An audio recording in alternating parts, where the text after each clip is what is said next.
आई ताई आई घरात कोण नाही वाटत. आई ताई माझं लगीन ताई. आई हे बघ काय म्हणते डोसकं फिरले अगं ए भाई की हे काय म्हणते डोसकं फिरले बाई. आई ताई आत व्हा पहिला. ते पोरगीच मागते बा. मी वाजू त्याच्या आईला नाही माझ्या पोरगी मागल.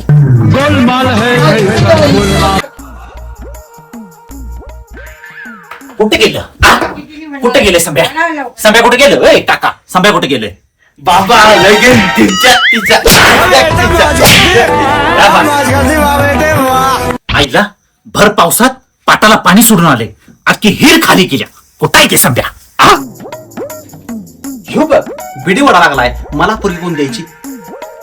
तुझा पोरगी बाबा लगेच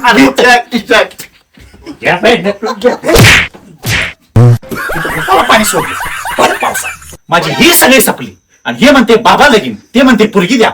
अण्णा तुझं काय चालू आहे. सरकार म्हणते बिड्या सोडा तू आपल्या सणा सणा सणा सणा बिडीवर बिडी वडायला लागलाय. हा आण जरा इकडे आधी चाललाय बाजू. काकू लगेच माझं आई हे धड शाने बिन धड खुळ बिन ह्याला कोण पोरगी देणार हे तात्या देते की.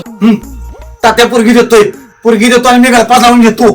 तात्या मी काय म्हणतोय तू आणि काय म्हणतो. तुला बी एक पोरगी आहे बर. आणि गावात अशी लयजण फिरायला लागल्यात.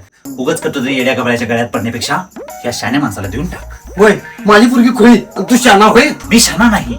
ह्यो जर तुझा जावई झाला यानं माझ्या हिरीतलं पाणी सपिवलंय मग तुझी बी हिर आहे. तुझ्या हिरीतलं पाणी माझ्या हिरीत घेतो. कसं? तुझ्या